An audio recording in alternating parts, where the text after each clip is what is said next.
স্বাগতম হোক গল্পে। 10 বছর সময়টা খুব বেশি নয়, তবু সেই এক রাতের স্মৃতি আজও স্কুলের দোতলার পুরনো ল্যাবরেটরিটাকে কাঁপিয়ে রাখে। যে ছাত্রটি হঠাৎ গায়েব হয়ে গেল, তার খাতা, ব্যাগ, এমনকি জুতো জোড়াও টেবিলের ওপর ঠিকঠাক পড়েছিল, শুধু পাওয়া যাচ্ছিল না তাকে আর তার শেষ লেখা নোটবুকের শেষ লাইনটা, যদি আলো নিভে যায় দরজাটা খুলে দিও না। কেউ জানে না সে কোথায় গেল, কিভাবে গেল, বা আদৌ ফিরতে পারবে কিনা। শিক্ষকেরা চুপ করে গেছে, আয়া কাকিমা সেই রুমের কাছে যেতেই চান না, আর স্কুলের নতুন ব্যাচের ছাত্রছাত্রীরা মনে করে সবই নাকি পুরনো গুজব। কিন্তু সম্প্রতি রাতের পাহারাদার বলছে সে নাকি আবার টর্চের আলোয় কারো ছায়া চলতে দেখেছে, ঠিক সেই ল্যাবরেটরির ভেতরে। ছায়াটা থেমে থাকে, শুধু একটা কথাই বলেছে, দরজাটা খুলে দাও। এবং এইভাবেই নতুন করে শুরু হলো নিখোঁজ হওয়া ছাত্রের 10 বছর পুরনো রহস্যের তদন্ত। 10 বছরের পুরনো ঘটনাটা আজও আমাদের শহরের ছোট্ট মফস্বল স্কুলটিকে ঘিরে অদ্ভুত এক আতঙ্কে রেখেছে। শহরের সবচেয়ে পুরনো শিক্ষা প্রতিষ্ঠান নিউ টাউন হাই স্কুল, যার দোতলার করিডোর পেরিয়ে বাঁ দিকে একটি বন্ধ ল্যাবরেটরি এখনো ধুলোয় ঢাকা পড়ে আছে। স্কুলে পড়া প্রতিটি ব্যাচই সেই ঘর নিয়ে গল্প বানিয়েছে, ভূতের গল্প, নিষিদ্ধ জায়গার গল্প, কিংবা রহস্যময় অন্তর্ধানের গল্প। কিন্তু সত্যিটা এসবের থেকেও বেশি ভয়ঙ্কর, বেশি অদ্ভুত, আর সবচেয়ে বড় কথা, এটা বাস্তব। ঠিক 10 বছর আগে বর্ষা স্নাত এক বৃহস্পতিবার সন্ধ্যায় 10ম শ্রেণীর ছাত্র রুদ্র ঘোষাল আচমকাই নিখোঁজ হয়ে যায়। ক্লাসরুমে হঠাৎ বিদ্যুৎ চলে যাওয়ায় শিক্ষকরা সবাই ফোনের আলো নিয়ে নেমে আসেন, কিন্তু রুদ্রকে কোথাও খুঁজে পাননি। পরদিন সকালবেলা তার ব্যাগ, খাতা, কলম, এমনকি জুতো জোড়াও পুরনো ল্যাবরেটরির টেবিলের ওপর পাওয়া যায়, যেন সে ঠিক সেই মুহূর্তেই সেখানে বসেছিল। কিন্তু রুমের দরজা তালাবন্ধ ছিল ভেতর থেকে, আর জানালার ধুলোয় কোনো পায়ের ছাপ ছিল না। পুলিশ এসে পুরো জায়গাটা ঘুরে দেখে, তন্ন তন্ন করে খুঁজে, কিন্তু কোনো ক্লু পাওয়ায়নি। শুধু একটি ছেঁড়া নোটবুকের পাতায় লেখা ছিল সেই ভয়ঙ্কর লাইনটা, যদি আলো নিভে যায় দরজাটা খুলে দিও না।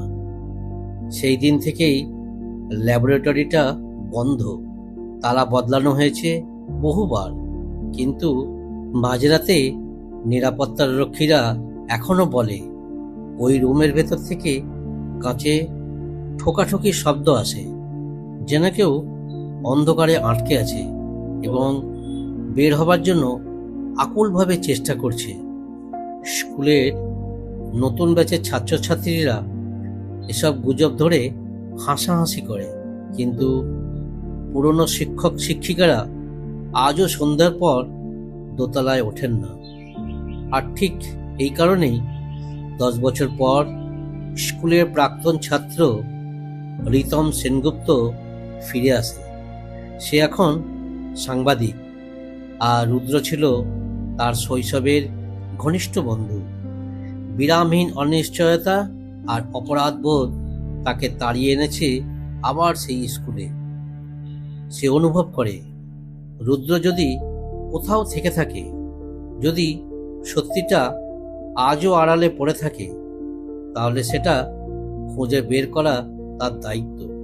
স্কুলের প্রিন্সিপাল অনিচ্ছা সত্ত্বেও তাকে অনুমতি দেন শুধু দিনের বেলা তদন্ত করার জন্য। কিন্তু প্রথম দিনই রিতম বুঝতে পারে এই রহস্যকে খুঁজে বের করতে হলে তাকে রাতের অন্ধকারে সেই পুরনো ল্যাবরেটরির সামনে দাঁড়াতেই হবে। রিতমের মনে অদ্ভুত এক টান কাজ করছিল, যেন কোনো অদৃশ্য শক্তি তাকে আবার সেই পুরনো দেওয়ালগুলোর সামনে নিয়ে যেতে চাইছে। স্কুল প্রাঙ্গণে পা রাখা মাত্রই তার মনে হয়েছিল এই 10 বছর যেন এক মুহূর্ত ফিরে এসেছে। মেঘলা দুপুর, হালকা বাতাস, স্কুলের মাঠে ছাত্রছাত্রীরা ছুটোছুটি, সবকিছু আগের মতোই। অথচ কোথাও যেন একটা ভারী নীরবতা চাপা পড়ে আছে, বিশেষ করে দোতলার করিডোরটা, যেখানে ল্যাবরেটরিটা অবস্থিত। সেদিন প্রিন্সিপাল তাকে অফিসে ডেকে পুরনো ফাইল, ডায়েরি, ইনভেস্টিগেশনের কপি এগিয়ে দিলেন, কিন্তু খুব বেশি কিছু বলেননি। শুধু একটা বাক্য, রিতম, কিছু জিনিস না খোঁজাই ভালো। সত্যি সবসময় সবার জন্য নয়। কিন্তু এরপরও রিতম থামল না, কারণ তার মনে একটা প্রশ্ন বারবার ফিরে আসছিল। রুদ্র সত্যি নিখোঁজ হয়েছিল, নাকি তাকে নিখোঁজ করা হয়েছিল? ফাইলগুলি হাতে নিয়ে সে সোজা উঠে গেল দোতলায়। করিডোরে পা রাখতেই ভেজা সিমেন্ট আর পুরনো ওষুধের গন্ধ মিশে নাকে আসলো। জানালার কাঠগুলো ভাঙা, দেওয়ালের সাদা ছোপ উঠে গিয়ে ধূসর দাগ পড়ে আছে, আর কয়েকটা জায়গায় লম্বা লম্বা ফাটল ধরেছে। এই পথ দিয়েই রুদ্রকে শেষবার দেখা গিয়েছিল। কেউ বলে সে দৌড়ে ল্যাবরেটরির দিকেই গিয়েছিল, কেউ বলে অন্ধকারে তার চিৎকার শোনা গিয়েছিল, আবার কেউ বলে নাকি তারা এক অদ্ভুত আলো দেখেছিল রুমের ভিতর দিয়ে ফ্ল্যাশ হতে।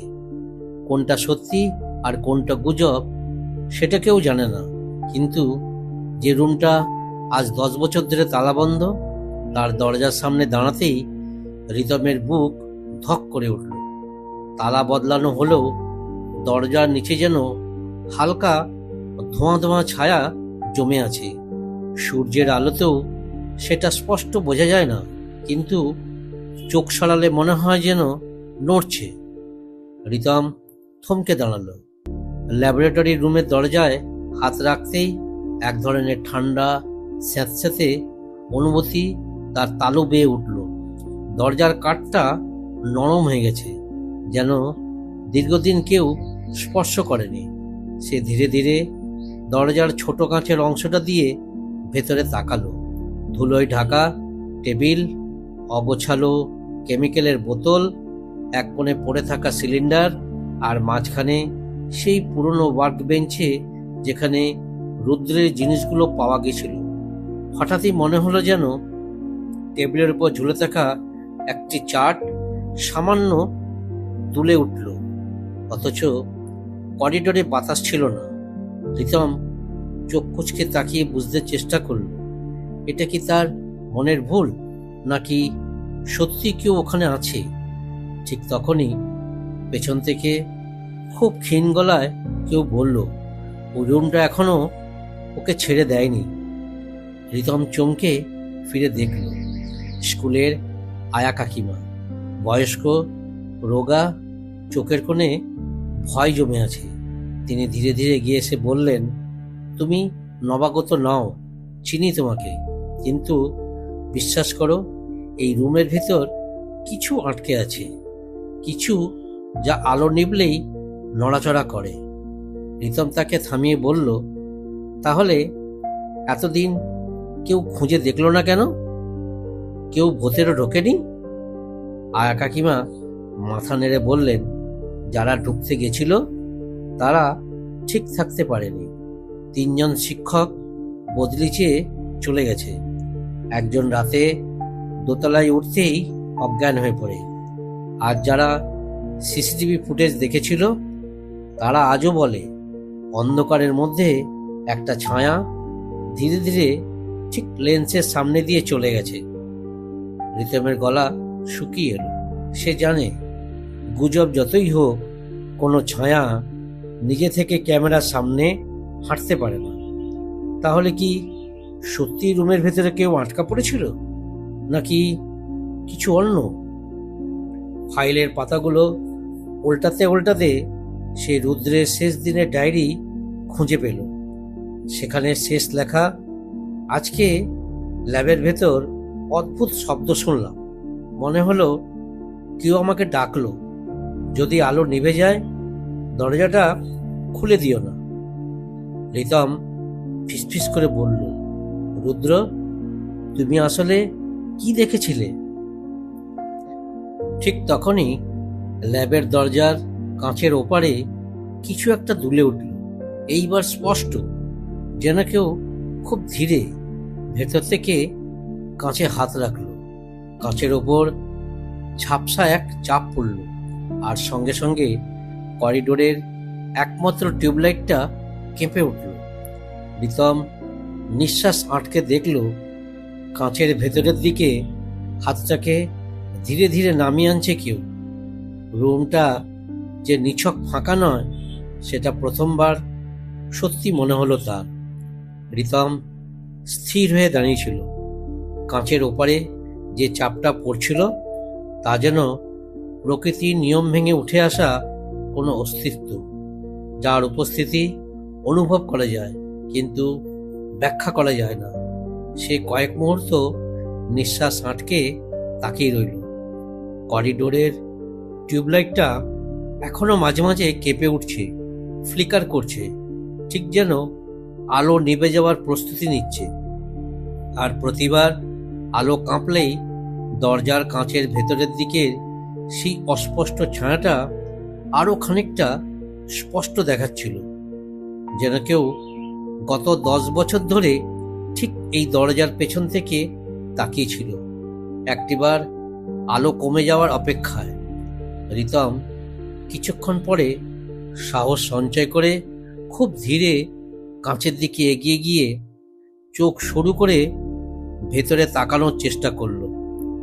কাঁচের নিচের অংশটা ধুলোর আস্তরণে ঢাকা, আর উপরে পুরনো আঠার দাগ।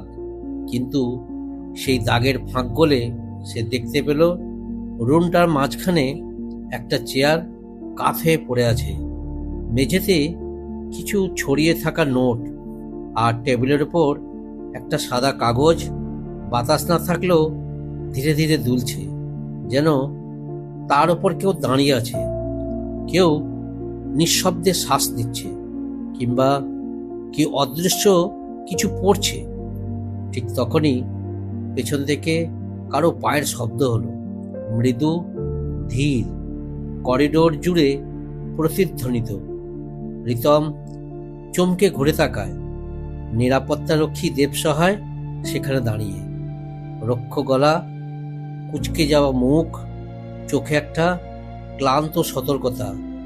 সে হালকা কাশি দিয়ে বলল, স্যার, এখানে বেশিক্ষণ থাকা ঠিক নয়। ওদিকে আলো একটু পরেই নিভে যাবে। রিতম কৌতূহল সামলাতে না পেরে জিজ্ঞাসা করল, আপনি কি কখনো ভেতরে কিছু নড়াচড়া হতে দেখেছেন, অথবা কাঁচে হাত পড়তে? দেবসভায় প্রথমে চুপ রইল, তারপর এক দীর্ঘশ্বাস ফেলে বলল, দেখেছি স্যার। সেই দিন 10টা বাজে রাউন্ড দিচ্ছিলাম, দেখলাম কাঁচের পাশ দিয়ে একটা ছায়া গেল, মানুষের মতো, আবার মানুষের মতো নয়ও।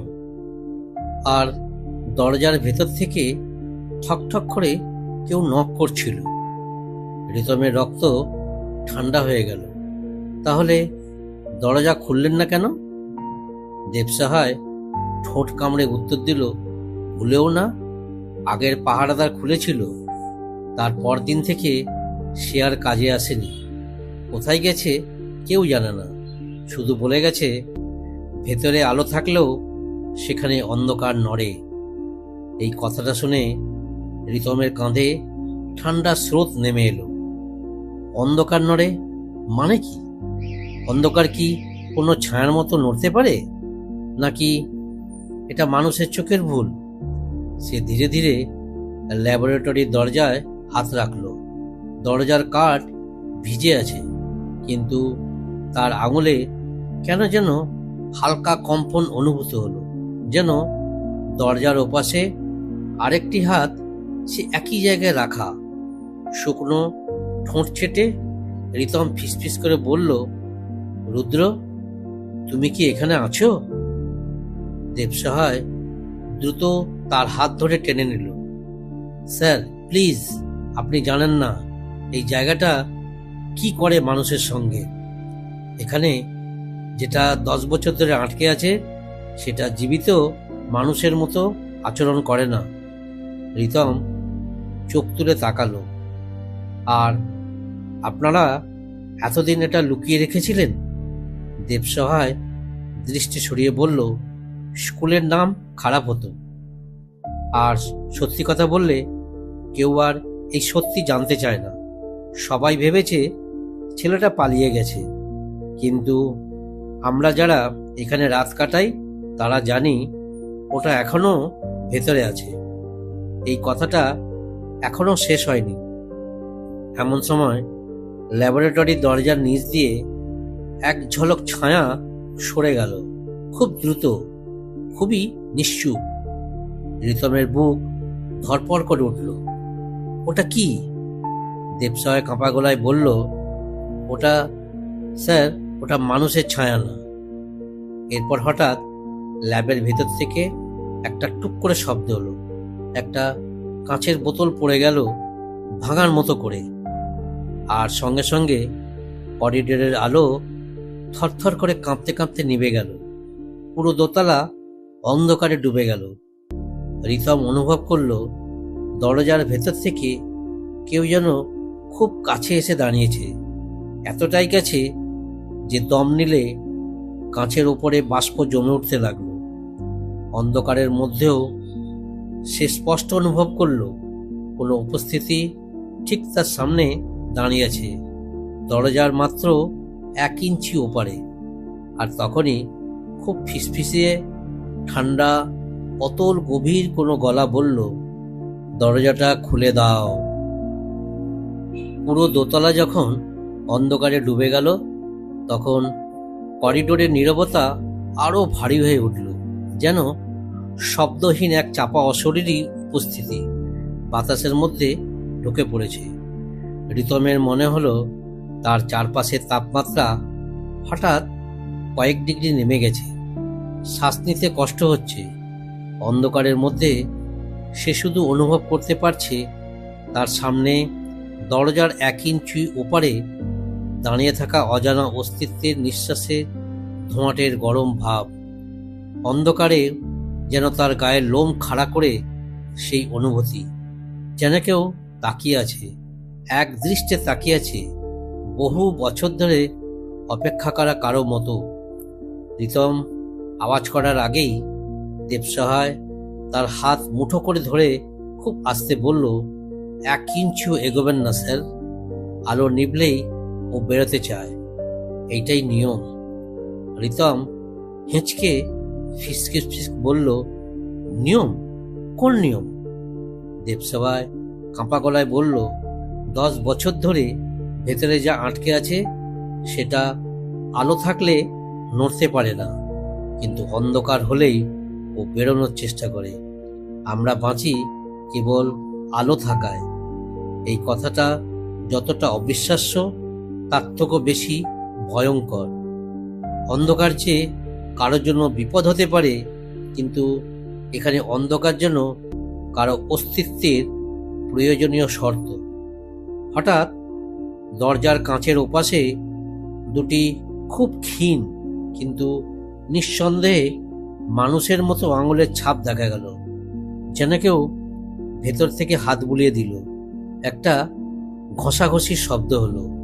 কাঁচের ওপরে ধুলো সরে একটা লম্বাটে দাগ তৈরি হলো, যা ঠিক মানুষের হাতের ছোঁয়ার সমান। রিতম চোখ বড় করে দেখল, আঙুলের রেখাগুলো ধীরে ধীরে নিচের দিকে নেমে যাচ্ছে, যেন ভেতরে কেউ কাঁচ বেয়ে নামছে। রিতম আর থাকতে পারল না। সে দ্রুত মোবাইল বের করে টর্চের আলো জ্বালালো। আলোটা দরজার দিকে পড়তেই সে আঙুলের দাগ মিলিয়ে গেল, যেন আলো লাগতেই ছায়াটা পিছিয়ে গেছে। কিন্তু আলো উঠতেই রিতম দেখল কাঁচের অপর পাশে অন্ধকার, আড়াল করে রেখেছে একটা অস্পষ্ট মুখের ছায়া।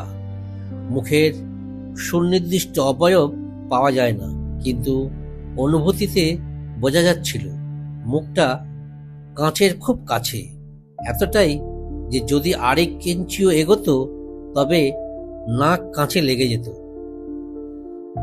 মুখটা অন্ধকারের মধ্যেই রইল, কিন্তু সেই অতল অন্ধকারের ভেতর দুটো চোখ হঠাৎই ঝিলিক মারল। না, মানুষের চোখের মতো নয়, সেগুলো ছিল নিঃশব্দ উদ্বেগ, অসহায় আতঙ্ক আর দীর্ঘ অপেক্ষার মিশ্রণে জ্বলজ্বল করা দুটি আলোহীন চোখ, যেন কোনো বন্দি প্রাণী 10 বছর ধরে আশা আর ভয়ের ভিতরে দুলছিল। রিতম অনুভব করল তার নিঃশ্বাস জমে গেছে। এই চোখগুলি সে চেনে। এই চোখের ভেতরে একটা পরিচিতি ব্যথা আছে, একটা দুঃখ আছে, একটা সাহায্য চাওয়ার আকুতি আছে, যেটা বন্ধু ছাড়া কেউ বুঝতে পারে না। সে অজান্তেই বলল, রুদ্র। তার গলা শুকিয়ে গেল। দেবসহায় ঝট করে বলল, দূরে যান স্যার, ও যাই হোক না কেন এখন আর ওটা মানুষের মতো নেই। রিতম ফিসফিস করে বলল, কিন্তু রুদ্র আমার বন্ধু, ওর চোখ এমন ছিল, ও ভয় পেলে কাঁপতো, ঠিক এভাবেই তো তাকাতো।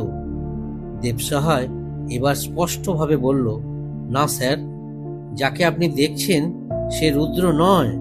ও আর কোনো কিছুতে বাধা নেই, ও শুধু দরজাটা খুললেই মুক্ত হবে। ঠিক তখনই পুরো করিডোরে একটা তীব্র খচখচে শব্দ উঠল।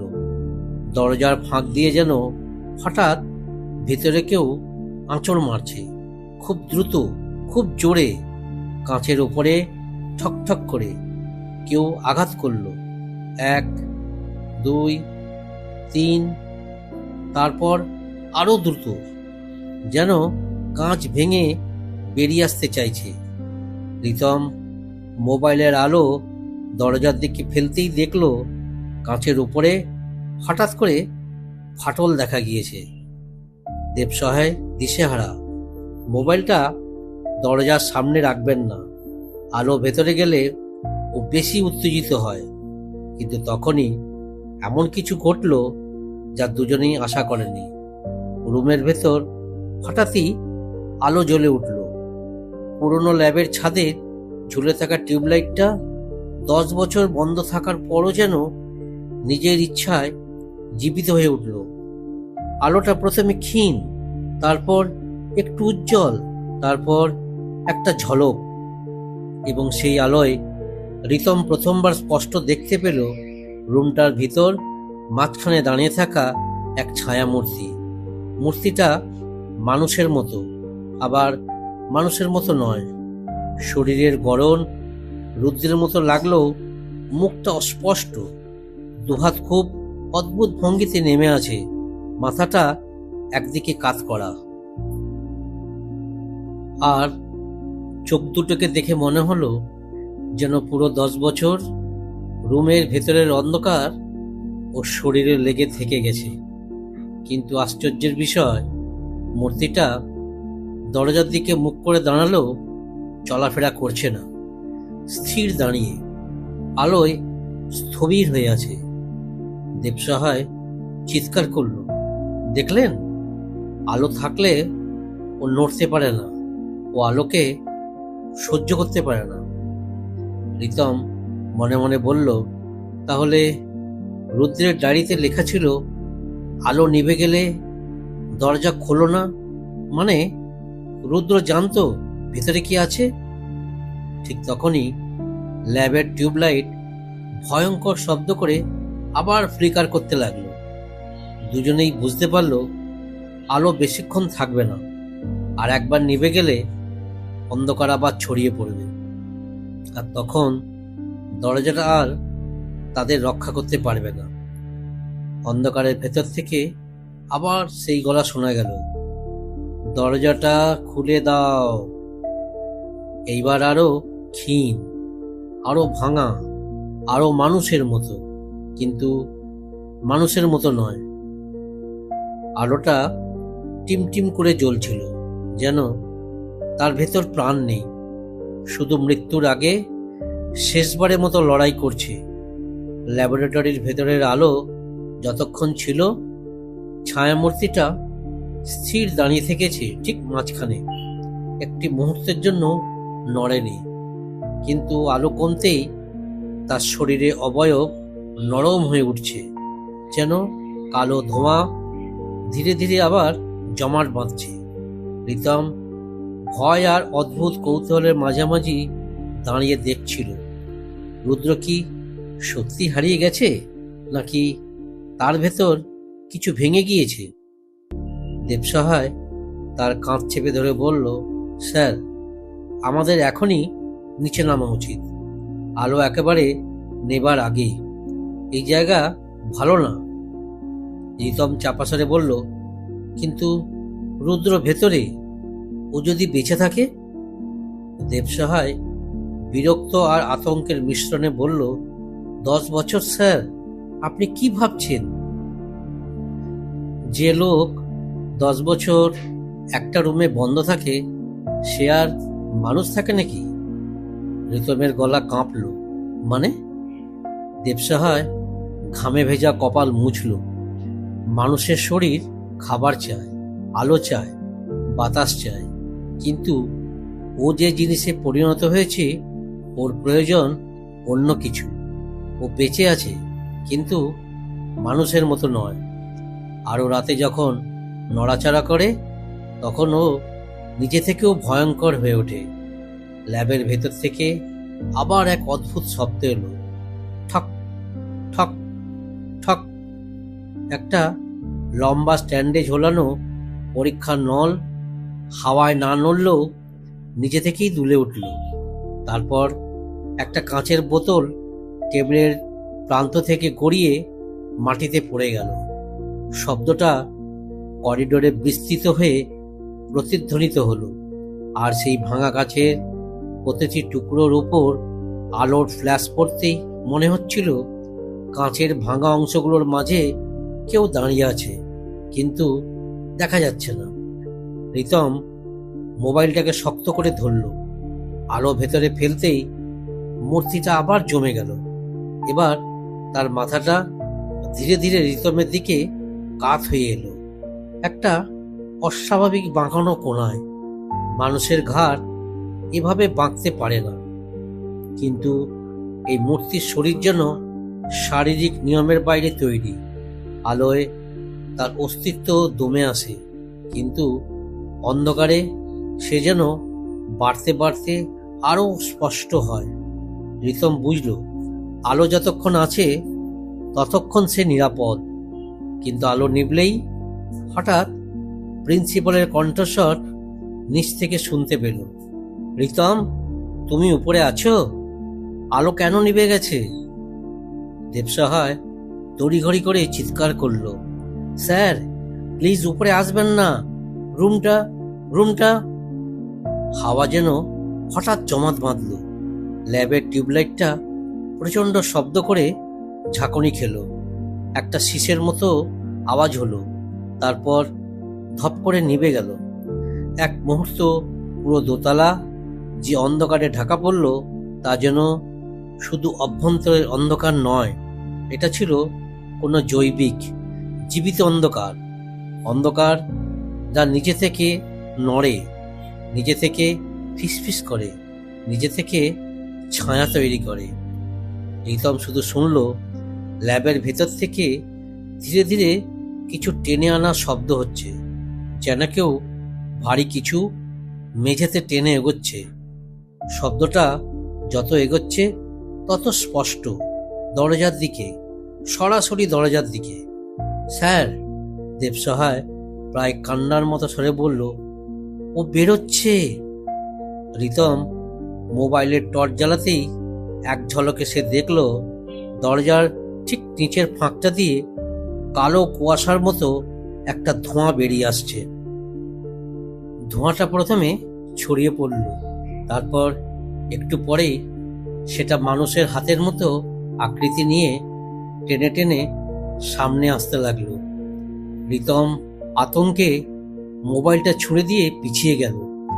মোবাইলের আলো দরজার দিক থেকেই পিক আপ করছিল, আর সেই আলোর ফাঁকে দেখা গেল দরজার উপর দিয়ে 5টা লম্বা আঙুলের ছায়া ধীরে ধীরে সরে যাচ্ছে, খুব ধীরে, খুব লম্বা, মানুষের চেয়ে অন্তত দ্বিগুণ দীর্ঘ আঙুল।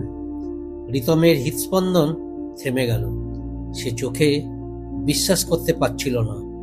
দেবসহায় আর দাঁড়িয়ে থাকতে পারল না। সে রিতমকে হাতে ধরে বলল, অন্ধকারে আর 1 সেকেন্ডও থাকতে নেই, চলুন। কিন্তু ঠিক তখনই নিচতলা থেকে প্রিন্সিপালের টর্চের আলো উপরের দেওয়ালে পড়ল।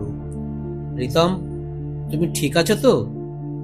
এবার তার গায়ে গলায় উদ্বেগ শোনা গেল। দেবসহায় চিৎকার করল, স্যার, এখানে উঠবেন না। কিন্তু অন্ধকারের ভিতর দাঁড়িয়ে থাকা সেই ছায়াটা যেন ঠিক বিপরীতটাই চাইল। মেঝের নিচ থেকে এক অদ্ভুত ঠুক ঠুক শব্দ শুনতে লাগলো, যেন কেউ সিঁড়ির উপর আঙুল বুলিয়ে দিচ্ছে। রিতম বুঝে গেল এই অন্ধকার কেবল ল্যাবরেটরির রুমে নেই, এটা এখন পুরো দোতলায় ছড়িয়ে পড়ছে। তার কান বরাবর খুব ধীরে ভাঙা গলায় আবার সেই শব্দ এলো, দরজাটা খুলে দাও। এইবার আর ভেতর থেকে নয়, এটা ঠিক তার পেছন থেকেই আসছে। পুরনো ল্যাবরেটরির দরজাটি আবারও ঠেলা খেয়ে সামান্য কেঁপে উঠল।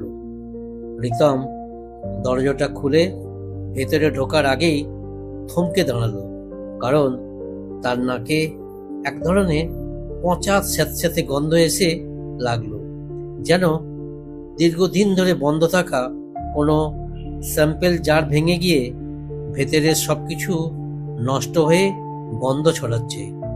কাঁচের জানালাগুলিতে ধুলোর থিকথিকে স্তর জমে আছে, আর জানালার ফাঁক দিয়ে আসা শেষ বিকেলের আলো ঘরের ভেতরে ঝাপসা হয়ে ছড়িয়ে পড়ছিল। ল্যাবের টেবিলগুলোর ওপর ছড়ানো টেস্ট টিউব, ভাঙা স্লাইড, পুরনো রাসায়নিক বোতল, সব মিলিয়ে কেমন যেন অস্বস্তিকর একটা আবহ তৈরি করছিল, যেন এখানে সময় থমকে আছে 10 বছর আগে, ঠিক সেই রাতের পর থেকেই। রিতম টর্চটা জেলে রুমের কোনায় আলো ফেলতেই দেখল একটা আলমারির দরজা আধ খোলা, আর সেই ফাঁক দিয়ে টর্চের আলো পড়তেই কিছু একটা চকচক করে উঠল, যেন ধাতব কিছু। সে কয়েক পা এগিয়ে আলমারির কাছে গেল। বুকের ভেতর ধূপধূপ শব্দ যেন প্রতিটি পদক্ষেপের সঙ্গে বাড়ছিল। আলমারির দরজাটা ঠেলে খুলতেই দেখা গেল একটা পুরনো, কিছুটা মরচে ধরা লকার, আর তার উপরে ধুলো মাখা একটা নোটবুক। নোটবুকটা হাতের কাছে তুলতেই শির দাঁড়াবে ঠান্ডা হাওয়ার মতো একটা অনুভূতি বয়ে গেল, যেন কেউ খুব কাছে দাঁড়িয়ে নিঃশব্দে তাকিয়ে আছে। নোটবুকের কভার খুলতেই সে দেখতে পেল প্রথম পাতাটিতে বড় করে লেখা সায়েন্স প্র্যাকটিক্যাল, রুদ্র ঘোষাল, ক্লাস 10। রুদ্রর নাম দেখে সে যেন এক মুহূর্তের জন্য সময় ভুলে গেল। ঠিক এই ছেলেটাই তো 10 বছর আগে নিখোঁজ হয়ে গিয়েছিল, যার কোনো খোঁজই মেলেনি। শুধু তার ব্যাগ, খাতা, জুতো সব পেয়েছিল টেবিলের উপর, কিন্তু সে নিজে অদৃশ্য হয়ে গিয়েছিল। রিতম কাঁপা হাতে পাতাগুলো উল্টাতে থাকলো। প্রথম কয়েকটি পাতায় সাধারণ প্র্যাকটিক্যালের নোট, অ্যাসিড, বেজ, টাইট্রেশন, এসবের মধ্যেই হঠাৎ সে থেমে গেল কারণ একটা পৃষ্ঠার মাঝখানে কাঁপা হাতে লেখা কিছু শব্দ যে কোনো স্কুলের ছাত্রের নোটবুকে থাকা স্বাভাবিক নয়। লেখা ছিল, যদি আলো নিভে যায় দরজাটা খুলে দিও না, কারণ তখন বুঝবে সে ফিরে এসেছে। রিতমের হাত কাঁপতে লাগলো। এই সে বলতে কাকে বোঝানো হয়েছে? আর আলো নিভে যাওয়ার সঙ্গে কার সম্পর্ক? সে নোটবুকটা আরও পড়তে চাইছিল, কিন্তু ঠিক তখনই একটা শব্দ, খুবই হালকা, খুবই ধীর, ল্যাবের অন্য পাশ থেকে ভেসে এলো, যেন ধাতব কিছু ঘষে যাওয়ার মতো শব্দ। রিতম টর্চটা সেদিকে ফেলতেই দেখল রুমের শেষ মাথায় বড় টেবিলটার নিচে যেন কিছু নড়ছে।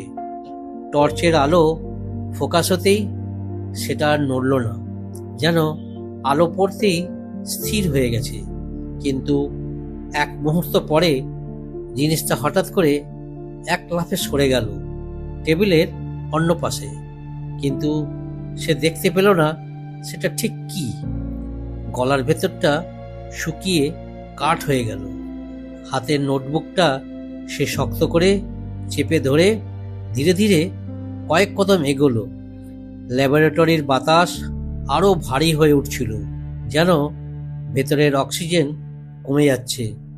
শব্দটা আবার শোনা গেল, এইবার আরও কাছে, আরও স্পষ্ট।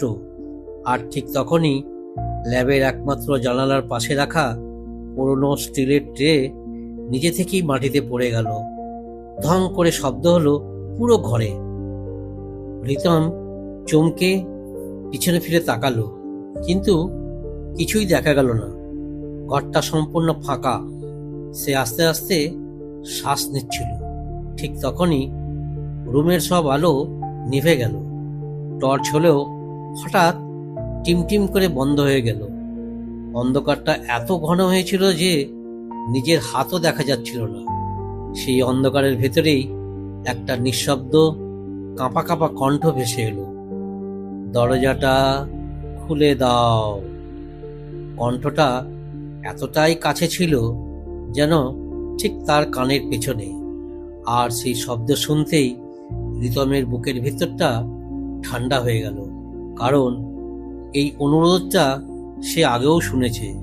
স্কুলের পাহারাদারও বলেছিল একই কথা, কিন্তু কথাটা আরো ভয়ঙ্কর হয়ে উঠল যখন রিতম বুঝতে পারল এই কণ্ঠটা ঠিক সেই রকম যেমন রুদ্রের পুরনো ভিডিও ফুটেজে শোনা যায়।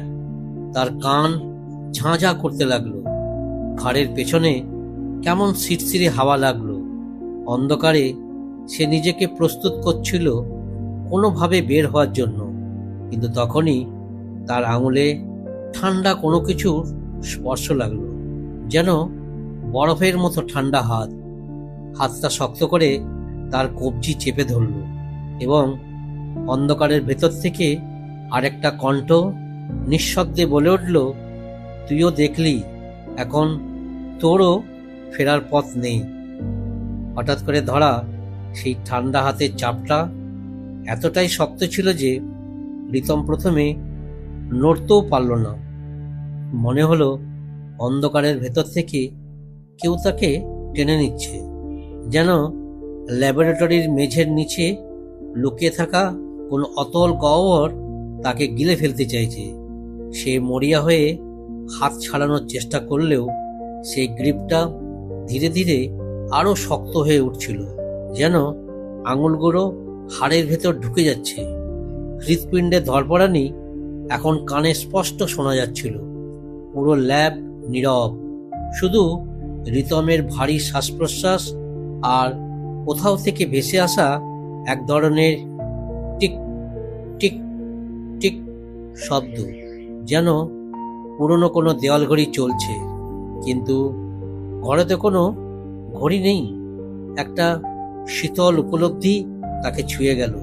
এই শব্দ, সে কি সত্যি ঘড়ির, নাকি কারো হাঁটা, কারো নরম ধীর টেনে টেনে হাঁটা? ঠিক তখনই সেই অন্ধকারের গভীর থেকে একটা ক্ষীণ আলো জ্বলে উঠল।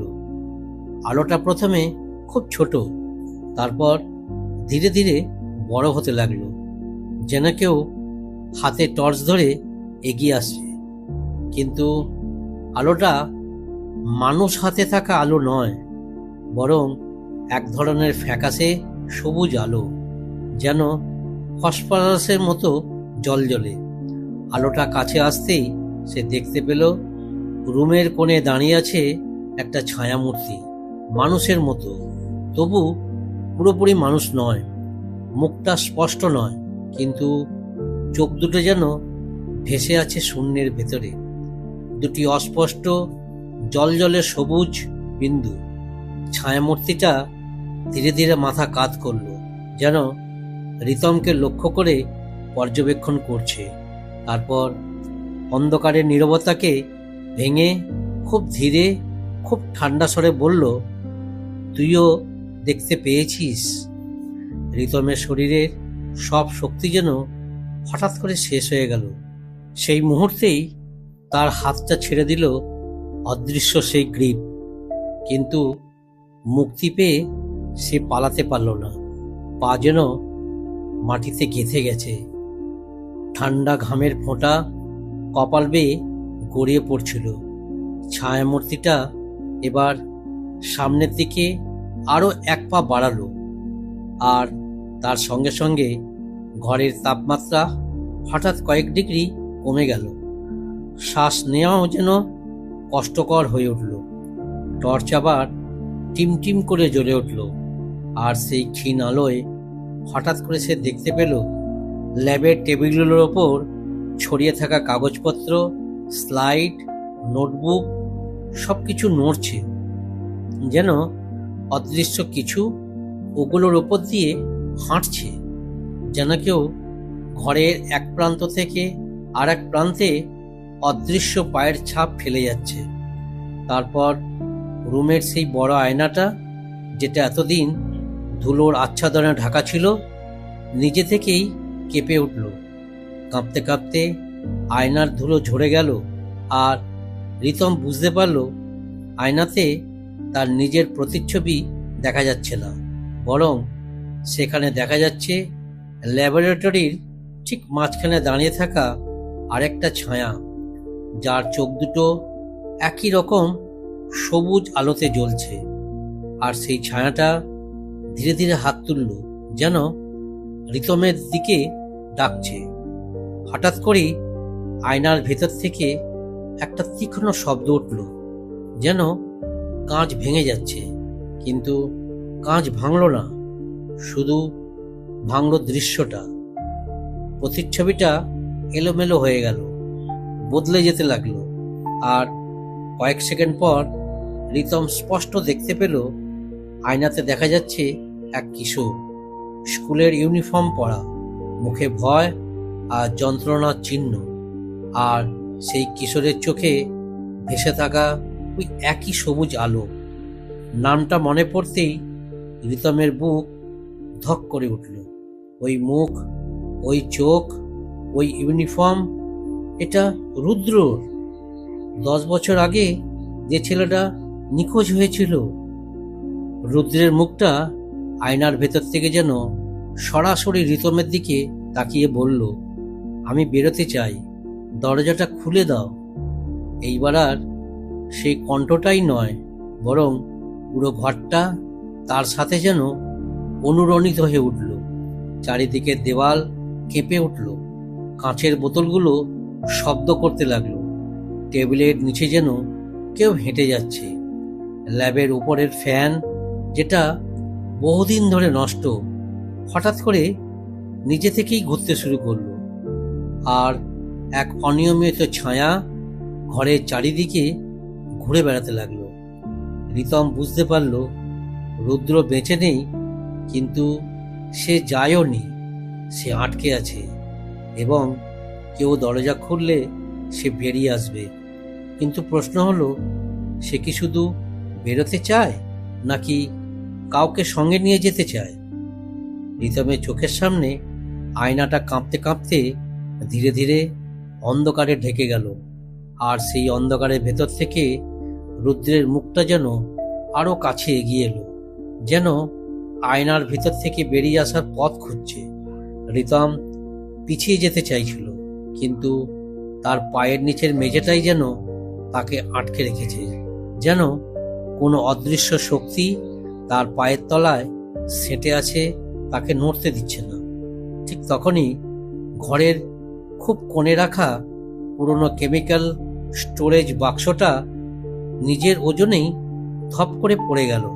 একটা গন্ধ, কেমিক্যাল আর পচা জিনিসের মিশ্রণ হঠাৎ করে বাতাসে ছড়িয়ে পড়ল। ঘরটা আরো ভারী, আরো শ্বাসরুদ্ধকর হয়ে উঠছিল। টর্চের আলো এখন কমজোরি, চারিদিকে এক ধরনের সবুজাভ অন্ধকার তৈরি হয়েছে, যেন রুমটা ধীরে ধীরে রুদ্রের সেই অজানা শক্তির আওতায় চলে যাচ্ছে। রিতম তাকিয়ে দেখল যে ছায়াটাকে সে আগে কোণে দাঁড়িয়ে থাকতে দেখেছিল, সেটা এখন রুমের মাঝখানে। কিন্তু অদ্ভুত বিষয় হলো, ছায়াটা যেন আস্তে আস্তে আকার পাল্টাচ্ছে, কখনো লম্বা, কখনো খাটো, কখনো মানুষের মতো, আবার কখনো যেন বিকৃত কোনো অবয়ব। যেন যে সত্তাটাকে সে দেখেছে তার কোনো নির্দিষ্ট রূপ নেই। সেই সত্তা টর্চের ম্লান আলোয় হাত তুলল, আর তুললেই দেখা গেল রুদ্রের ইউনিফর্মের মতো সাদা নীল শার্টের টুকরো ঝুলছে তার কনুই থেকে, যেন সেই ছায়াটাই রুদ্রের, অথবা রুদ্রের সেই ছায়ার ভেতর আটকে আছে। সেই আকারহীন ভরটা হঠাৎ করে ল্যাবের টেবিলের ওপরে থাকা কাঁচের বোতলগুলোর দিকে তাকালো, আর এক মুহূর্তের মধ্যে পুরো র্যাকটা কেঁপে উঠল। কাঁচের বোতলগুলো একে একে মাটিতে পড়ে ভেঙে যেতে লাগলো। টপ টপ শব্দে রাসায়নিক ছড়িয়ে পড়তে লাগলো চারিদিকে। মেঝের ওপর সাদা ধোঁয়া তৈরি হলো, আর সেই ধোঁয়ার ভিতর দিয়ে কেমন একটা শোঁ শোঁ শব্দ ভেসে এলো। এই সব কিছুর মাঝে রুদ্র আবার সেই শব্দ করল, আমাকে বেরোতে দাও।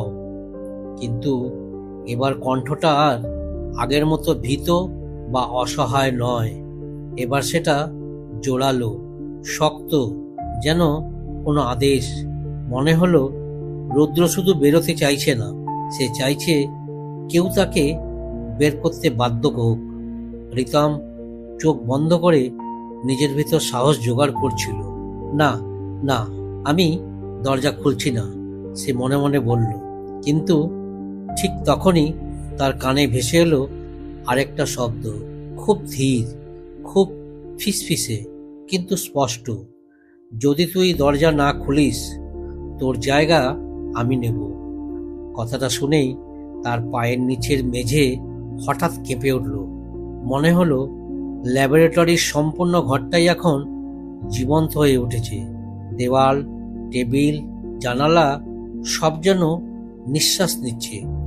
ছায়াটা ধীরে ধীরে এগিয়ে এলো, তার পদক্ষেপগুলো মেঝেতে অদৃশ্য পায়ের ছাপ ফেলে যাচ্ছে, আর সেই ছাপগুলো সবুজ আলোতে একটু করে জ্বলছে। রিতম চেষ্টা করছিল কোনোভাবে পা সরিয়ে পিছিয়ে যেতে, কিন্তু তার পায়ের চারপাশে যেন অদৃশ্য দড়ি পেঁচিয়ে গেছে। এক ধরনের হিমশীতল অনুভূতি পা থেকে উঠে কোমর পর্যন্ত ছড়িয়ে পড়ছিল, যেন বরফ তার ভেতরে ঢুকছে। ঠিক তখনই আয়নার ভেতরের দৃশ্য পাল্টে গেল। এবার সেখানে রুদ্রের নয়, দেখা গেল রিতম নিজেই। কিন্তু আয়নার ভেতরে রিতমের চোখে সেই ভয়ঙ্কর সবুজ আলো, আর আয়নার সে রূপ ধীরে ধীরে হাত তুলে বাইরের রিতমের দিকে ইশারা করল। রিতম হতভম্ব হয়ে গেল। আয়নার ভেতরে তাদের নিজের মুখটা ঠান্ডা হাসি হাসছে। তারপর ঠোঁট সামান্য নড়ে কানে বাজল, তুই বেরোতে পারবি না যদি না আমায় বাইরে আনিস। এই মুহূর্তে ঘরের অন্ধকার যেন আরো ঘনীভূত হয়ে উঠল। ল্যাবের জানালার কাঁচগুলো নিজেরাই কাঁপতে লাগলো। টর্চ সম্পূর্ণ নিভে গেল। এখন সব আলো কেবল একটাই উৎস থেকে আসছে, আয়নার ভিতরে দাঁড়ানো সেই অন্য রিতমের চোখ দুটো থেকে। এবং ধীরে, খুব ধীরে ছায়াটা আয়নার দিক থেকে এগিয়ে এসে কালো ধোঁয়ার মতো ছড়িয়ে পড়তে লাগলো, যেন ওটা আয়নার ভিতর থেকে বেরিয়ে আসার চেষ্টা করছে। রিতম বুঝে গেল এখন আর শুধু রুদ্রর আত্মা নয়, আয়নার ভেতর একটা পুরো অজানা সত্তা আটকে আছে, আর সেটা চাইছে তার জায়গা কেড়ে নিতে। একটা মাত্র উপায়, দরজাটা খোলা যাবে না, কিন্তু দরজাটা ঠিক পাশেই, আর এখন সেটা নিজেরাই কেঁপে উঠতে শুরু করেছে, যেন দরজার ওপাশ থেকে কেউ ধাক্কা দিচ্ছে ধীরে ধীরে। আর প্রতিটি ধাক্কায় ঘরটা যেন শ্বাসরুদ্ধ হয়ে উঠছিল। রিতম জানতো সে যদি আর কয়েক সেকেন্ড দেরি করে তাহলে যে বেরিয়ে আসবে তার রুদ্র হবে না, তা হবে সম্পূর্ণ অন্য কিছু। দরজাটা এখন এমনভাবে কেঁপে উঠছিল যেন বাইরে থেকে কেউ হিংস্র শক্তি দিয়ে আঘাত করছে। প্রতিটি আঘাতে দরজার ধাতব চৌকাঠ কিচকিচ শব্দ করছিল, আর সেই শব্দ যেন ল্যাবরেটরির ভেতরের অন্ধকারকে আরও জীবন্ত করে তুলছিল। রিতম শ্বাস নিতে কষ্ট পাচ্ছিল, তার বুকের ভেতর চাপ তৈরি হচ্ছিল। মনে হচ্ছিল এই অন্ধকার শুধু ঘরটা গিলছে না, তাকে নিজের মধ্যে টেনে নিচ্ছে। যে ছায়াটা ধীরে ধীরে আকার পাল্টে এগিয়ে আসছিল, এখন সেটা যেন সম্পূর্ণ রূপ নিতে শুরু করেছে। রুদ্র ছায়া আর অন্য সত্তার বিকৃত রূপ মিলে এক ধরনের অস্পষ্ট দানবীয় অবয়ব তৈরি হয়েছে, যার দেহটা যেন কুয়াশার মতো, কিন্তু তার উপস্থিতি এতটাই বাস্তব যে রিতম অনুভব করতে পারছিল। ওটা কাছে এলে বাতাস ঠান্ডা হয়ে যায়, শব্দ স্তব্ধ হয়ে যায়, আর এক ধরনের চাপ গোটা ঘর জুড়ে ছড়িয়ে পড়ে। ছায়ামূর্তির চোখ দুটো এখন আরো উজ্জ্বল সবুজ আলোয় জ্বলছে, যেন ল্যাবের অন্ধকার ভিতর থেকেই আলো টেনে নিচ্ছে। সেই অদ্ভুত চোখে এমন এক দৃষ্টি ছিল যাতে লুকিয়ে আছে ক্ষুধা, কোনো কিছুর প্রতি হিংস্র তীব্র ক্ষুধা। আয়নার ভিতরের অন্য রিতম এবার আরো স্পষ্ট হয়ে উঠল। তার ঠোঁটে এক ধরনের ঠান্ডা হাসি, চোখ দুটি জ্বলছে, আর দেহটা ধীরে ধীরে কাঁপতে কাঁপতে আয়না থেকে বেরিয়ে আসার মতো আকৃতি নিচ্ছে। আয়নার বাইরে দাঁড়ানো রিতম দেখতে পেল তার প্রতিচ্ছবির হাতটা এখন ক্রমশ আয়নার কাঁচ থেকে বেরিয়ে আসছে, যেন দুই জগতের সীমারেখা ভেঙে যাচ্ছে। কাঁচের ওপর ফাটল ধরেছে, কিন্তু ভাঙছে না, বরং ফাটলগুলো থেকে সবুজ আলো বাইরে ছড়িয়ে পড়ছে। সারা ল্যাবে সেই আলো পড়ে জিনিসগুলোকে অস্থির করে তুলছে। পুরনো কেমিক্যাল বোতলগুলো দুলছে, টেস্ট টিউবগুলো কাঁপছে, আর স্লাইডের ওপর জমে থাকা ধুলো উড়ে উঠে হাওয়ায় ঘুরছে। রুমটা যেন পুরোপুরি জীবন্ত অশান্তির মধ্যে ডুবে যাচ্ছে। ঠিক তখনই দরজার বাইরে থেকে আসা আঘাত থেমে গেল। হঠাৎ করে সব নীরব, এমন এক নীরবতা যেখানে নিজের হৃদস্পন্দনও শোনা যায়। কিন্তু এই নীরবতা ছিল আরও ভয়ঙ্কর, কারণ এটা ঝড় থামার আগের অস্বস্তিকর নিস্তব্ধতা। কয়েক সেকেন্ড পর দরজার নিচের ফাঁক দিয়ে অদ্ভুত কালো কুয়াশা ঢুকতে শুরু করলো। সেটা সাধারণ কুয়াশা নয়, বরং তরল আকারের মতো, ঘন, আঠালো আর জ্বালাময়।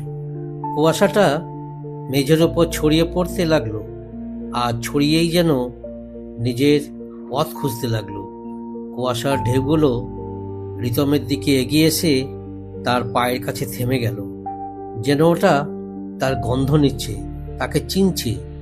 রিতম অনুভব করলো তার পা বরফের মতো ঠান্ডা হয়ে যাচ্ছে। সে দাঁত চেপে এক মুহূর্ত নিজের শরীরের নিয়ন্ত্রণ ফিরে পাবার চেষ্টা করলো, কিন্তু তার হাঁটুগুলো কাঁপছিল। ঘরের আলো যাচ্ছিল না বললেই চলে। হঠাৎ করে অদ্ভুত ছায়া তৈরি করতে শুরু করলো। প্রতিটা ছায়া যেন আরো বড় হয়ে উঠছে, দেয়াল থেকে আলাদা হয়ে মাটিতে নেমে আসছে। সেই ছায়াগুলোর ভেতর অস্পষ্ট মুখ দেখা যাচ্ছে, চোখ আর মুখের আকৃতি, কিন্তু স্পষ্ট নয়। তাদের গুঞ্জন ধীরে ধীরে বাড়তে লাগলো, যেন তারা কোনো প্রাচীন ভাষায় রিতমকে ডাকছে। আর ঠিক তখনই ছায়ামূর্তিগুলোর মাঝে সবচেয়ে বড় সেই রূপটি, যেটা রুদ্র ছায়া আর অন্য অশুভ সত্তার মিশ্রিত অবয়ব, ধীরে ধীরে সামনে এগিয়ে এলো। তার হাত বাড়িয়ে সরাসরি রিতমের দিকে ইশারা করল। সেই মুহূর্তে আয়নার ভেতরের অন্য রিতমও হাত তুলল একইভাবে। দুটি হাত, একটি ছায়ার, একটি আয়নার, চাইছে তাকে টেনে নিতে। একজন চাইছে তাকে নিজের জায়গায়, আর অন্যজন চাইছে তাকে অন্য জগতের দরজা খুলতে বাধ্য করতে। দরজাটা আবার কাঁপতে শুরু করলো, এবার আরো হিংস্রভাবে, যেন কেউ নয়, অনেকগুলো হাত একসাথে দরজাটা আঘাত করছে। চৌকাঠে ফাটল দেখা দিল, আর সেই ফাটলের ফাঁক দিয়ে আবার সেই সবুজ আলো বেরিয়ে আসতে লাগলো। রিতম বুঝল ওরা শুধুই দরজার ওপাশে দাঁড়িয়ে নেই, ওরা চেষ্টা করছে বেরিয়ে আসতে। আর দরজার ওপাশে যে যাই থাকুক, সেটা মানুষের মতো নয়। তার কাছে আসা অদৃশ্য পদচারণার শব্দ, অদ্ভুত ফিসফিসানি, ছায়ার বিকৃত রূপ, সবকিছু মিলে পরিষ্কার একটাই কথা বলছিল, এই ল্যাবরেটরি দরজার ওপাশে এমন কিছু আটকে আছে যা কখনোই মুক্ত হওয়ার কথা ছিল না। একটা জিনিস তখন হঠাৎ স্পষ্টভাবে রিতমের চোখে পড়ল। রুদ্র নোটবুক, ওটা এখনো তার হাতে, আর শেষ পাতায় রুদ্রর লেখা কয়েকটি দাগ স্পষ্ট দেখা যাচ্ছে। দরজা খুললে কেউ বাঁচবে না, যে খুলবে সে আর নিজের রূপে থাকবে না। রিতমের বুকের ভেতর অদ্ভুত সাহস জেগে উঠল, কিন্তু ঠিক তখনই দরজার চৌকাঠ থেকে একটা কর্কশ তীক্ষ্ণ শব্দ উঠল, যেন ধাতব অংশ ছিঁড়ে যাচ্ছে। দরজা এবার আর ধরে রাখা যাবে না।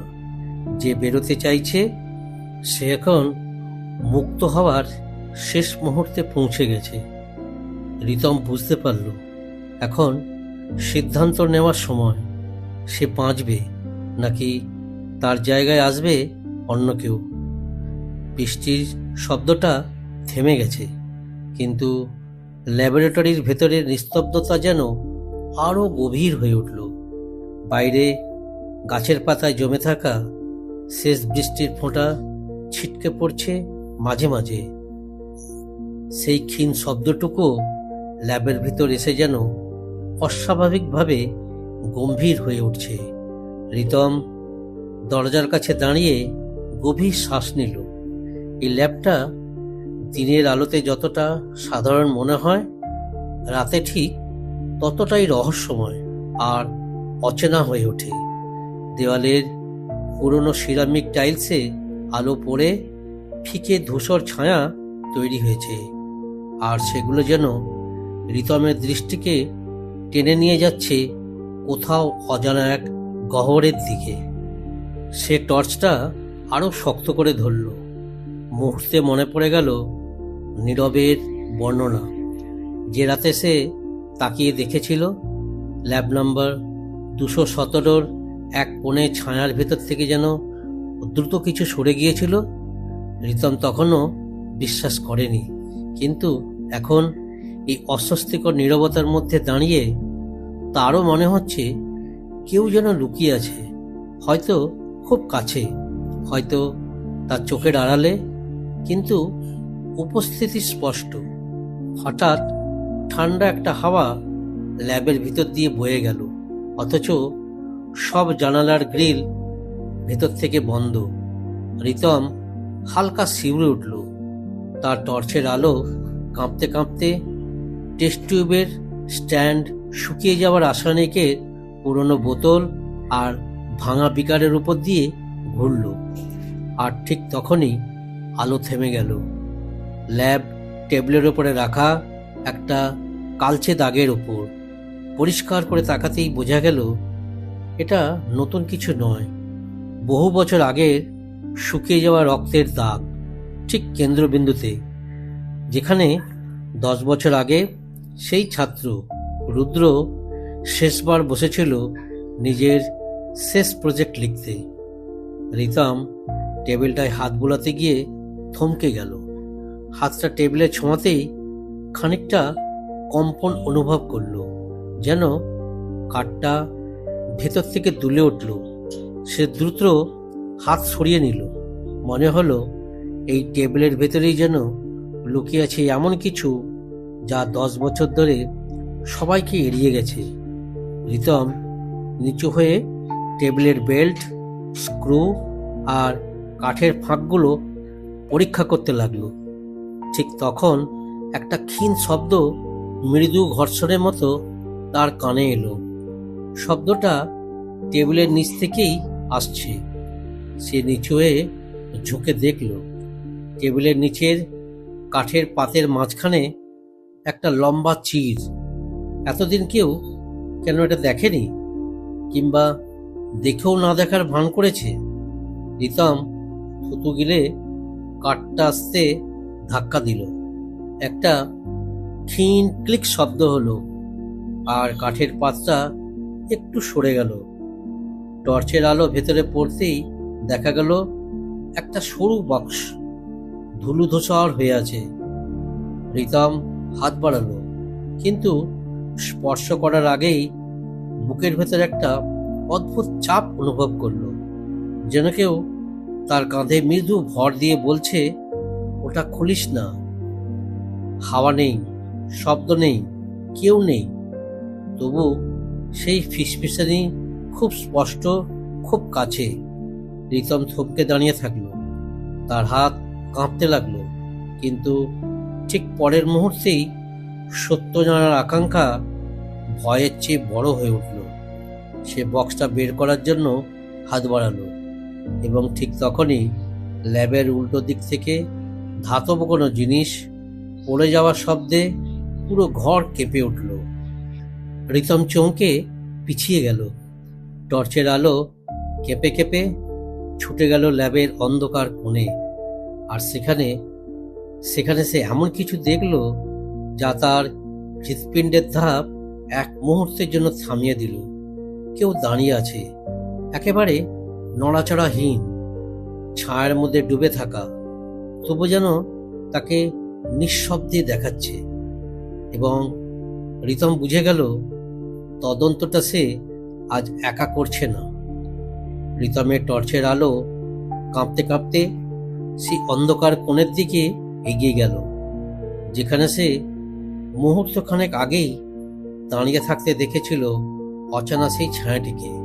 কিন্তু আলো পড়তেই সেখানে আর কাউকে দেখা গেল না, শুধু ল্যাবের পুরনো কেমিক্যাল স্টোরেজ র্যাক, যার ধুলো জমা কাঁচগুলো আলো পেয়ে মুহূর্তে ফ্যাকাশে ঝিলমিল করছিল। রিতমের শ্বাস দ্রুত হয়ে এলো। সে নিজের মনে ভাবল, এটা কি সত্যি কাউকে দেখলাম, নাকি আলো অন্ধকারের খেলায় বোকা হলাম? কিন্তু ঠিক তখনই কিছু একটা তাকে থামিয়ে দিল। র্যাকের সামনে মেঝেতে ছোট ছোট ভেজা দাগ, যেন কেউ দাঁড়িয়েছিল সেখানে। তাজা জল নয়, বরং এমন কিছু তরল যা হালকা তেলতেলে, আর যা থেকে একটা অদ্ভুত ধাতব গন্ধ উঠছে। রিতম হাঁটু ভেঙে নিচু হয়ে দাগগুলো ছুঁয়ে দেখল। দাগ ঠান্ডা, যেমন ঠান্ডা ছিল সেই অদৃশ্য উপস্থিতির বাতাসটাও। এটা কি মানব? মনে প্রশ্নটা তার সঙ্গে সঙ্গে তার ভেতরে অস্বস্তি আরো বেড়ে গেল। সে জানত রুদ্র নিখোঁজ যাওয়ার রাতে এমন ধরনের দাগ পাওয়া গিয়েছিল ল্যাবের দরজার ধারে। পুলিশ তখন ব্যাপারটাকে গুরুত্ব দেয়নি, বলেছিল কেমিক্যাল ছড়িয়ে পড়ার দাগ হবে। কিন্তু আজ এই আধো অন্ধকারে দাঁড়িয়ে রিতম ঠিক বুঝতে পারছিল এটা কোনো সাধারণ রাসায়নিকের চিহ্ন নয়। সে ধীরে ধীরে আবার টেবিলের নিচ থেকে বের করা সেই সরু বক্সের দিকে তাকালো। বক্সটা এখনো অর্ধেক টেবিলের বাইরে ঝুলে আছে, যেন তাকে ডাকছে। রিতম সতর্ক পায়ে এগোলো। এক মুহূর্তের জন্য তার মনে হচ্ছিল যাই থাকুক এই বক্সের ভেতরে, সেটা রুদ্রের শেষ রাতে সত্যটা খুলে দেবে। আবার এটাও মনে হচ্ছিল হয়তো সেই সত্য জানার পর আর ফিরে যাওয়ার সুযোগ থাকবে না। তার হাত বক্সের ওপর ছোঁয়াতেই কাঠের ঠান্ডা গায়ে একটা অস্বাভাবিক কম্পন টের পেল। বাক্সটা নড়ল না, খুলল না, কিন্তু যেন ভেতর থেকে কারো শ্বাসের প্রতিধ্বনি ভেসে এলো। রিতম হাত চেপে ধরল এবং ধীরে ধীরে বক্সটা টেনে বার করল। ধুলো ঝেড়ে আলো ফেলতেই দেখা গেল বক্সের গায়ে একটা খোদাই করা চিহ্ন, গোলাকার, আর তার ভেতর 3টে কাঁটা, কিন্তু ঘড়ির কাঁটার মতো সোজা নয়, বরং একে অন্যকে ছেদ করে আছে। এটা কোনো পরিচিত প্রতীক নয়। রিতমের শরীরের লোম দাঁড়িয়ে গেল। তার মনে হঠাৎই ছুটে গেল রুম নম্বর 217 সেই দেয়ালে আঁকা অদ্ভুত গ্রাফিতির কথা, যা সে 2 দিন আগে প্রথম দেখেছিল। সেখানেও একই চিহ্ন। পুরনো শিক্ষকের কথাও মনে পড়ল, যিনি বলেছিলেন রুদ্র ল্যাবের শেষ দিনটা কাটিয়েছিল এই প্রতীক নিয়ে গবেষণা করতে করতে। হঠাৎ রুমটার ভেতর একটা তীব্র ঠান্ডা হাওয়ার মতো কিছু ছুটে গেল। বাতাস নেই, জানালা বন্ধ, তবু টেবিলের উপর রাখা কাগজপত্রগুলো উড়ে উঠে ছড়িয়ে পড়ল মেঝেতে। টর্চের আলো কেঁপে উঠল। রিতমের হৃৎপিণ্ডের ধকধক আরো জোরে অনুভব করল। তার ঠিক পেছন দিক থেকে কোনো মানুষের নিঃশ্বাসের শব্দ শোনা গেল, খুব ধীর, খুব ভারী, যেন বহুদিন নিদ্রিত কিছু এখন জেগে উঠছে। রিতম ধীরে ধীরে পিছনে ঘুরল। গলা শুকিয়ে কাঠ, কিন্তু সেখানে কেউ নেই। শুধু ল্যাবের দরজাটা সামান্য আধ খোলা, অথচ সে খুব ভালো করেই মনে করতে পারছে সে ভেতরে ঢোকার পর দরজা বন্ধ করে দিয়েছিল। দরজার ফাঁক দিয়ে গিয়ে পড়া করিডোরের ফিকে আলোতে দেখা গেল মেঝেতে কিছু আঁচড়ের দাগ, খুব পুরনো কিন্তু তীক্ষ্ণ, যেন কেউ নখ দিয়ে আঁচড়েছে, অথবা এমন কিছু যার নখ মানুষের মতো নয়। রিতম বক্সটার পাশে রাখতে পারল না। সে সেটাকে বুকে চেপে ধরে ধীরে ধীরে দরজার দিকে এগোলো। তার মনে হচ্ছিল অন্ধকার করিডোরটা অপেক্ষা করছে, আর এই বক্সের ভেতরে সত্যটাই তাকে ডেকে নিয়ে যাবে সেই নিখোঁজ রাতে, যেখানে রুদ্র হারিয়ে গেছিল।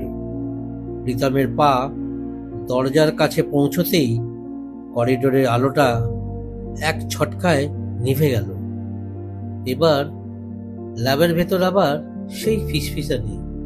রুদ্র ও এখনো ফেরেনি। রিতম স্থির হয়ে দাঁড়িয়ে গেল। সত্য এখন তার খুব কাছে, কিন্তু তারই সঙ্গে ছায়ার অজানা গভীরতাও। ল্যাবরেটরির আলো নিভে যাওয়ার পর মুহূর্তটাই যেন পুরো ঘরটা ভিন্ন এক জগতে ঢুকে গেল।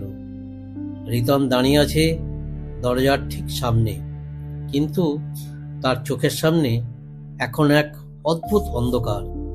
এমন অন্ধকার যা শুধু আলো না থাকলে হয় না, বরং এক ধরনের ভার নিয়ে আসে, টান অনুভব করায়, আর চারপাশে নীরবতার ভেতর এক অদৃশ্য শ্বাস প্রশ্বাসের অস্তিত্ব জানান দেয়।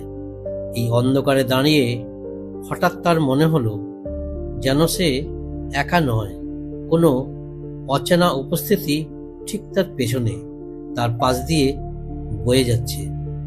দরজার ফাঁক দিয়ে করিডোরের দিকে তাকাতেই আরও এক অদ্ভুত আশঙ্কা তাকে গ্রাস করল। করিডোরটা মুহূর্তে লম্বা হয়ে গেছে, ফ্যানের পাখাগুলো থেমে আছে, সেই আগের রংচটা দেওয়াল এখন যেন আরো পুরনো, যেন বহু দাগ, বহু চিহ্ন, বহু হারিয়ে যাওয়া মানুষের চিৎকার সে দেওয়ালের মাঝখানে আটকে আছে। করিডোরের শেষে থাকা জানালার কাঁচটাও ঘোলাটে, বাতাস নেই, কিন্তু কাঁচের ওপর কুয়াশা জমে আছে, যেন ভেতর থেকে কেউ শ্বাস ফেলছে। রিতমের বুকের ধড়ফড়ানি যেন আর শরীরের ভিতর ধরে না, কিন্তু সে জানত পিছিয়ে যাবার সুযোগ এখন নেই। বাক্সটা তার হাতে শক্ত করে ধরা, বাক্সের কাঠের গায়ে প্রত্যেকটা ঠান্ডার মধ্যে আরো বরফের মতো শীতল হয়ে উঠছে। বক্স যেন একটা নিঃশব্দ স্পন্দন ছাড়ছে, যেন কেউ ভেতরে আছে, অথবা ভেতরে অতীতের কোনো স্মৃতি তার ভেতরের বাস্তবতাকে ভেঙে বাইরে বেরোতে চাইছে। সে ধীরে ধীরে দরজা ঠেলে করিডোরে পা রাখল। পা রাখতেই নিচের মেঝেটা যেন একটু কেঁপে উঠল, যেন সেই পথটা তাকে চেনে, তাকে টেনে নিয়ে যেতে চায় অজানা কোথাও। আর ঠিক সেই মুহূর্তেই তার ডান দিকের লম্বা জানালাটার শাড়িটা একটু একটু করে ঝাপসা হয়ে এলো। এক জায়গায় কাঁচের ভেজা অংশের উপরে যেন কারো আঙুলের ছাপ পড়ল। প্রথমে এক লম্বা দাগ, তারপর আরেকটা, তারপর দ্রুত টেনে নামানো আঙুলের মতো 3টি দাগ, যা কিছুতেই মানুষের হাতের মতো নয়। দাগগুলো লম্বা, বাঁকা আর অদ্ভুতভাবে তীক্ষ্ণ। রিতম এক পা পিছিয়ে গেল, কিন্তু তার চোখ আটকে রইল সেই কাঁচের ওপর। দাগগুলো এখনো তাজা, কাঁচ তখনও কেঁপে উঠছে, যেন সেই দাগ খোদাই করার পরও কেউ ওধারে দাঁড়িয়ে আছে, কাঁচ ঘেঁষে তার দিকে তাকিয়ে। আর ঠিক তখনই তার পেছনের ল্যাবরেটরির ভেতর থেকে তীব্র শব্দে চেয়ার উল্টে পড়ল। রিতম বিপরীত দিকে ঘুরতেই দেখল বিদ্যুৎ চলে যাওয়া অন্ধকারের মধ্যে টেবিলের ওপর থাকা কেমিক্যালের বোতলগুলো একটার পর একটা ধাক্কা খেয়ে পড়ে যাচ্ছে, গড়িয়ে যাচ্ছে, যেন কেউ অদৃশ্য হয়ে সেগুলো ছুঁড়ে ফেলছে। তার মনে পড়ল রুদ্রের শেষ নোটবুকের লাইন, যদি আলো নিভে যায় দরজা খুলে দিও না। কিন্তু সেই লাইন সে তো ভাঙতেই বাধ্য হয়েছে। সে দরজা খুলে বাইরে দাঁড়িয়ে আছে, আর এখন ছায়ার মধ্যে যাই লুকিয়েছিল তা হয়তো পুরোপুরি মুক্ত। এরপর যা হলো, রিতম প্রথমে বিশ্বাসই করতে পারছিল না তার চোখ। ল্যাবের অন্ধকারের মধ্যে সেই প্রতীক, 3 কাঁটা চিহ্ন দেওয়াল জুড়ে একে একে জ্বলে উঠতে লাগলো, যেন এক অদেখা হাত অগ্নিগর্ভ রেখা দিয়ে আঁকছে। পুরো দেওয়াল জুড়ে প্রতীকগুলো আলোর মতো ঝলসে উঠছে, ধীরে, সুনির্দিষ্ট আর ভয়ঙ্করভাবে জীবন্ত। রিতম অনুভব করল ল্যাবের ভেতরের অদৃশ্য উপস্থিতি এবার শুধু নড়াচড়া করছে না, বরং এগিয়ে আসছে। তার গায়ে যেন ঠান্ডা ধাক্কা খেলো।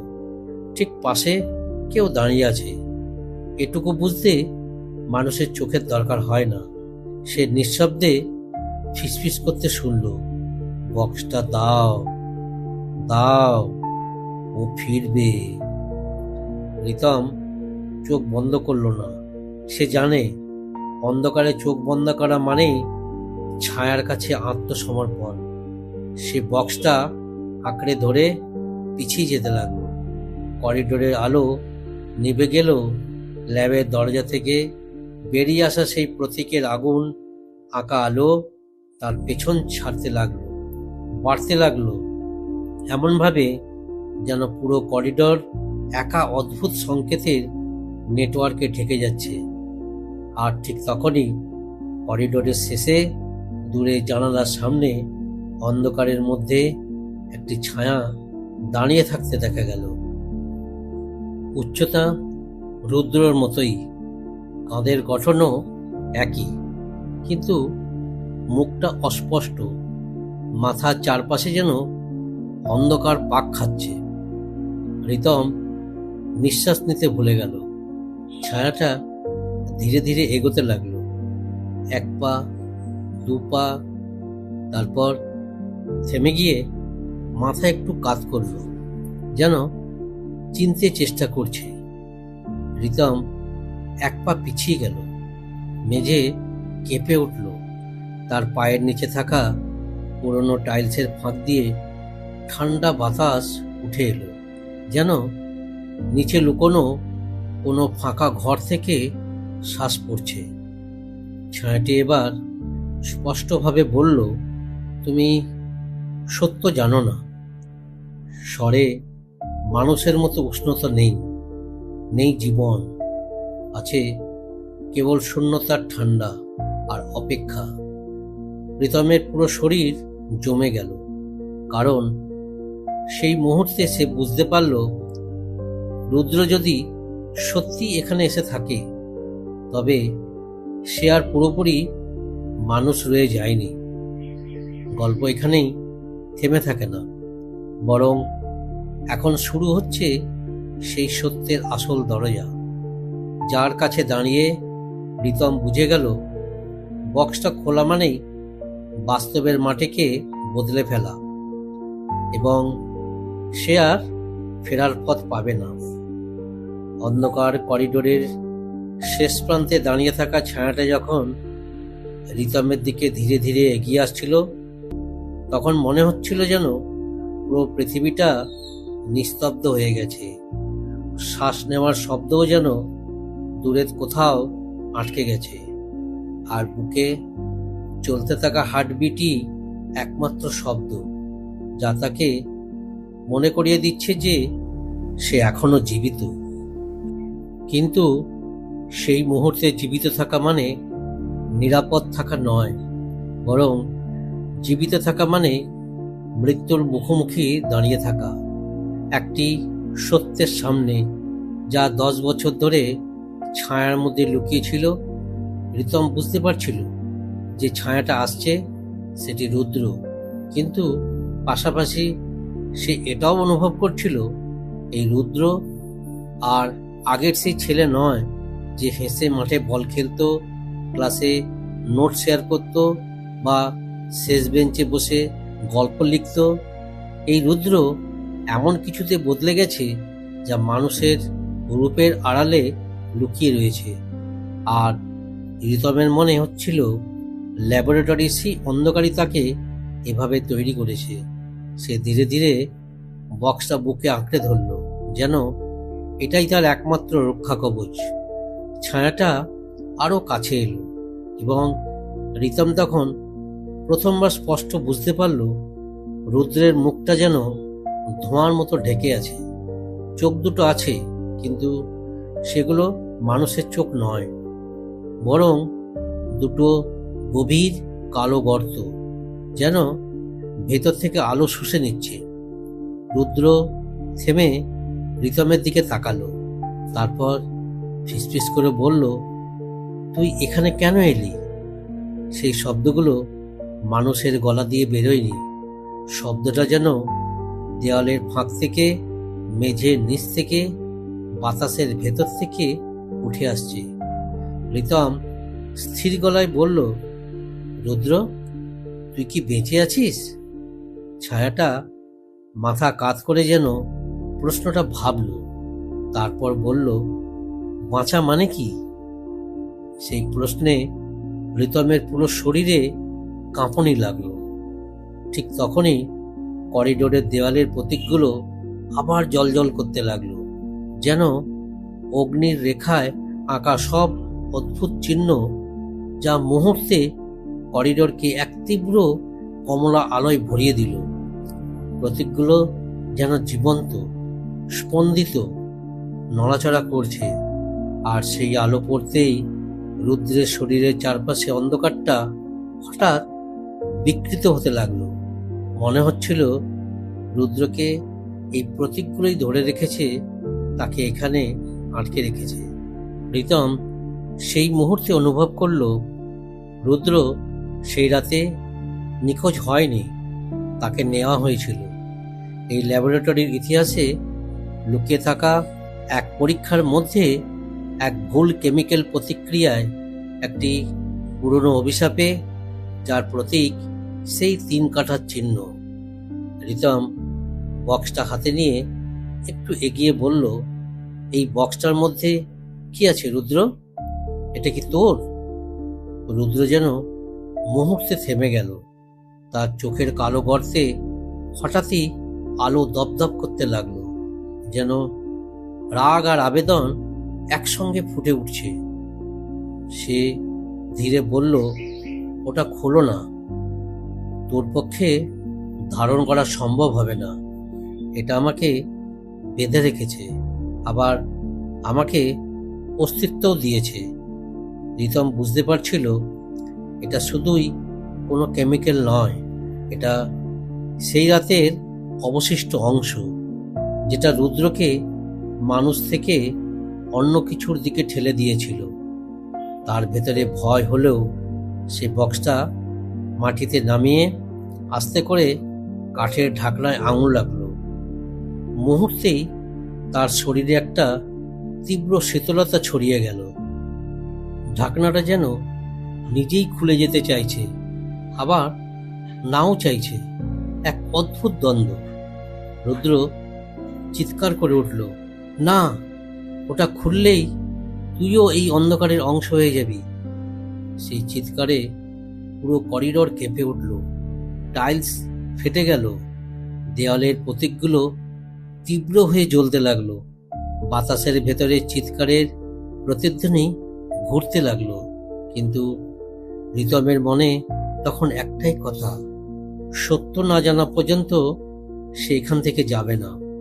সে ঢাকনাটা খুলে ফেলল। বক্সের ভেতর একটা ছোট কাঁচের শিশি, তার ভেতর কালো রঙের এক তরল ধীরে ধীরে ঘুরছে, মানুষের শ্বাসের মতো উঠছে নামছে।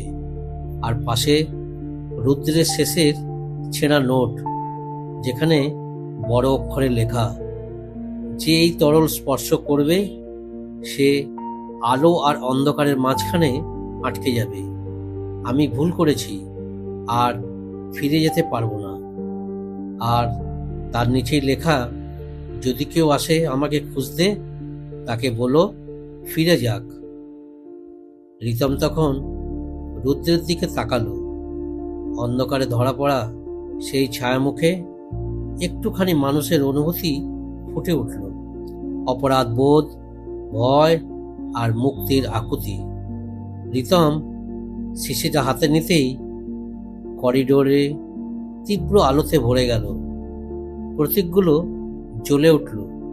রুদ্রের শরীর কাঁপতে লাগলো, তার ধোঁয়াটে মুখ ছেড়ে যেতে লাগলো, যেন সে মুক্তি পেতে চাইছে, আবার ছিন্ন বিচ্ছিন্ন হয়ে যাচ্ছে। রিতম চিৎকার করে উঠল, আমি তোকে ফিরিয়ে আনব। কিন্তু রুদ্র থেমে শুধু বলল, ফিরিয়ে আনতে গেলে তোকে যেতে হবে যেখানে আমি আছি। এবং সেই মুহূর্তে কাঁচের শিশিটা ফেটে গেল। কালো তরলটা রিতমের হাতে ছিটকে পড়ল, আর পুরো করিডোরটা অন্ধকারে ঢেকে গেল। গভীর, ভারী, নিঃশ্বাস কেড়ে নেওয়া অন্ধকার। যখন রিতমের চোখ খুলল, তখন সে স্কুলের ভেতরের পুরনো ল্যাবরেটরির দরজার সামনে শুয়েছিল। সকালের আলো ল্যাবের কাঁচে পড়ে তার মুখে এসে লাগছিল। দারোয়ান, দুজন শিক্ষক আর প্রিন্সিপাল তার চারপাশে দাঁড়িয়ে আছে। সবাই আতঙ্কে, যেন কিছু একটা বুঝে উঠতে পারছে না।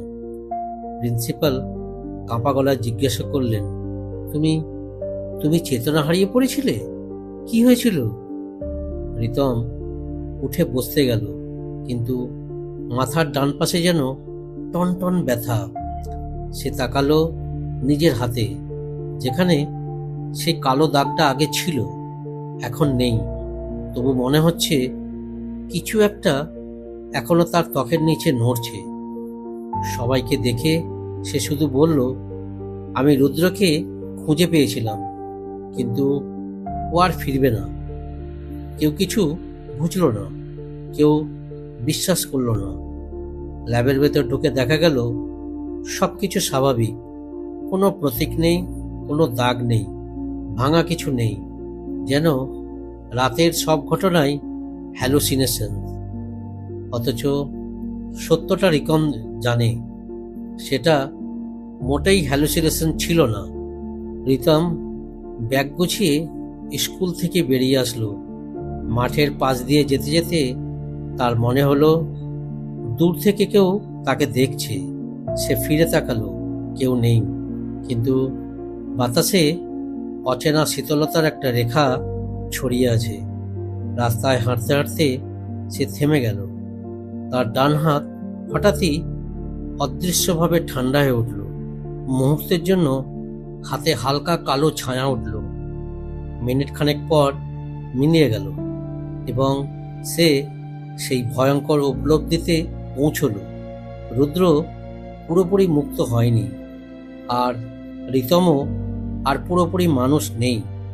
পুরনো স্কুল ল্যাবরেটরির রহস্য আজও বন্ধ দরজার আড়ালে, আর পরবর্তী যে কেউ দরজা খুলবে তার ভেতরে হয়তো থাকবে অন্ধকারের নতুন রূপ। আজকের গল্প স্কুলের পুরনো ল্যাবরেটরি কেস, একটি রহস্য যেটা শুধু নিখোঁজ হওয়ার ঘটনা নয়, বরং অন্ধকারের সেই দিক যেখানে মানুষ এবং ছায়ার মাঝের সীমারেখা ঘুলিয়ে যায়। রুদ্র হারিয়ে গিয়েছিল, কিন্তু সে কি সত্যি ফিরে আসতে চেয়েছিল? রিতম কি সত্যি সেই রাত থেকে পুরোপুরি ফিরে এসেছে, নাকি সে এখন সেই অন্ধকারের নতুন বাহক? আপনারা কি মনে করেন, এই গল্পের সত্যিকারের সমাপ্তি এখানেই, নাকি ল্যাবরেটরির দরজার পেছনে এখনো কিছু বাকি আছে? আপনার মতামত কমেন্টে জানাতে ও সাবস্ক্রাইব করতে ভুলবেন না। শীঘ্রই আসছে আমাদের নতুন রহস্য হোক গল্পতে। ততক্ষণ শোনো গল্প হারিয়ে যাও শব্দে।